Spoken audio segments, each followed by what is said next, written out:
les saluer en ce jour qui est en plus le 70e anniversaire.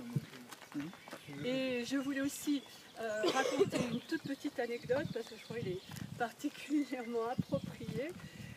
Tout le monde connaît la fameuse scène du film Le jour le plus long, hein, de Barry Lyndon, là où le parachutiste reste accroché dans la tour de l'église. À Sainte-Mère-l'Église, bien sûr. Alors, il se trouve qu'il s'appelait John Steele. C'est un nom facile à retenir.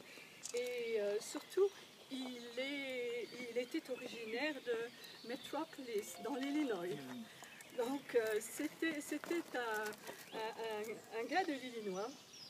Donc, un de ceux pour lequel le mémorial a été érigé à Springfield, que nous avons déjà visité plusieurs fois. Alors, il avait raconté que la scène ne s'était pas réellement passée comme elle est montrée dans le film, de ça bien sûr on s'en doute, et les cloches ne sonnaient pas. Ce qui m'a le plus frappé, parce que là c'est très impressionnant dans le film, donc les cloches ne sonnaient pas, donc là la reconstitution est un petit peu inexacte. Et il n'était pas seul, il était accompagné de 2 autres paras, et il n'a pas été blessé. Il a été fait prisonnier, mais a réussi à s'évader au bout de quelques temps. Bon, il est décédé malheureusement d'un cancer en 1969, il n'est plus de ce monde. Je ne vais pas parler des derniers vétérans. Alors, quand même, pour terminer sur une petite note humoristique, Metropolis, c'est aussi la ville de Superman. Donc, voilà. Et c'est la ville où habitait Brenda Harrison, qui est avec nous aujourd'hui. Donc voilà, par hasard, on arrive à retourner dans notre petit groupe. Voilà, des données plus historiques. Voilà, bonjour, je me présente, Muriel Burger, coordonnatrice mémoire à l'Office national des anciens combattants, donc l'ONAC. Donc l'ONAC administre et entretient toutes les nécropoles nationales françaises où reposent malheureusement les soldats français décédés durant tous les conflits contemporains qu'a connu la France. Donc on se trouve aujourd'hui dans la nécropole nationale de Guebwiller. Elle a une superficie de près de 11 000 m² où reposent 457 corps au total et on note notamment la présence de 2 ossuaires. Cette nécropole est mitoyenne d'un cimetière allemand de près de 5 000 m², à peu près moitié moins, et cette partie allemande regroupe 1238 corps. Alors, à savoir que la nécropole a été créée à l'origine par l'armée allemande durant la Première Guerre mondiale pour recueillir les soldats qui sont tombés au champ d'honneur durant les combats du front des Vosges. Donc il s'agissait de la guerre de tranchées en Haute-Alsace avec, comme vous le savez, les combats meurtriers qui ont eu lieu au Hartmannswiller Kopf et d'autres lieux du secteur. On fêtera d'ailleurs l'année prochaine le centenaire des combats de montagne dans le Haut-Rhin. Alors la nécropole a été aménagée de 1920 à 1935.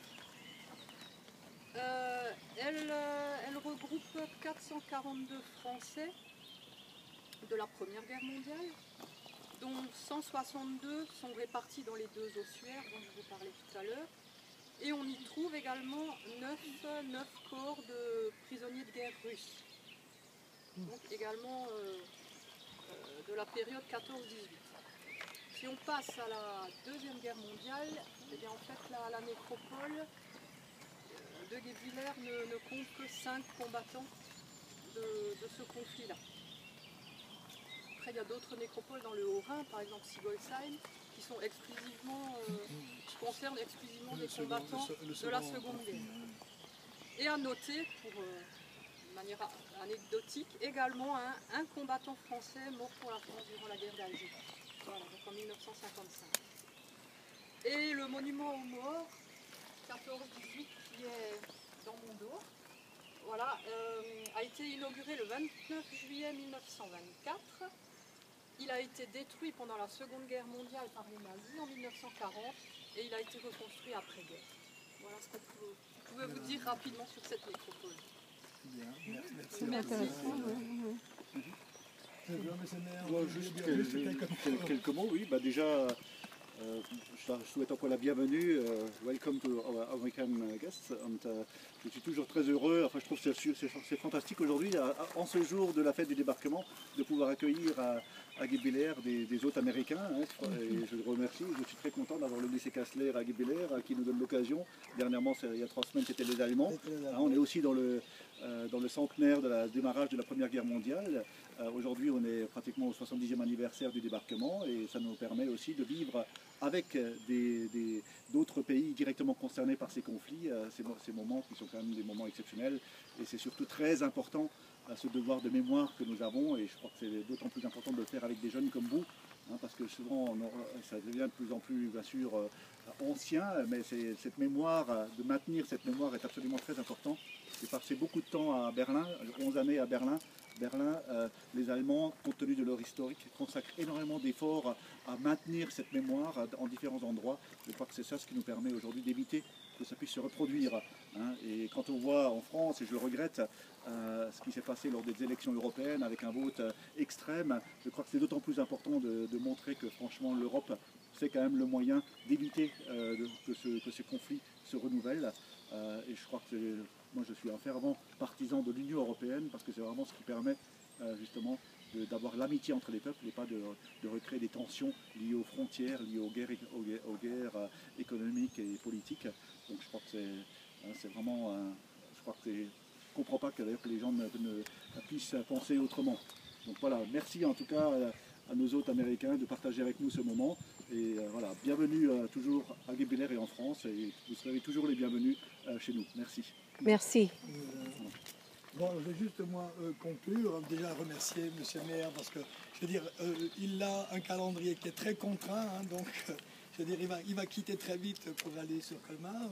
Mais remercier aussi, je veux dire, M. Rost, qui lui a en charge depuis particulièrement justement cette culture de la mémoire. Donc, sur la place de Guebwiller, Geoffrey, parce que Geoffrey, c'est quelqu'un que nous connaissons bien, ancien élève du lycée Kassler et donc en plus très actif en son temps et au CVL et au CAVL, donc voilà, et qui a aussi pris des responsabilités sur cette municipalité et je l'en remercie parce que c'est vrai qu'il incarne la jeunesse. Et on dit toujours oui la politique etc c'est très loin, non la politique c'est très proche des habitants, en principe ça commence là et puis ensuite je veux dire si on prend ça dans le sens le concret du terme, et puis je trouve qu'il est important eh bien, que la jeunesse soit présente, c'est-à-dire que vous soyez présente. Évidemment, très important que vous pensiez constamment, mais je crois que nos collègues d'histoire vous le rabâchent presque, Serine, de se dire que ce devoir de mémoire est très important. Nous aurons d'ailleurs tout à l'heure, dans ce cadre-là, un peu différent, puisqu'il s'agira là d'un travail qui a été mené par une classe de M. Unger, qui présentera les travaux, parce que c'était un contrat établi avec la région, sur notamment la mémoire, par rapport, ils ont travaillé sur le thème de la Shoah, et sur un concours. Ce concours, ils ont remporté ce concours, ce qui leur a permis de se déplacer sur Auschwitz, donc directement, et aujourd'hui, ils restituent les travaux qu'ils ont fait autour d'Eugène Blog, qui était donc un physicien juif, mais qui était aussi un ami d'Alfred Kassler.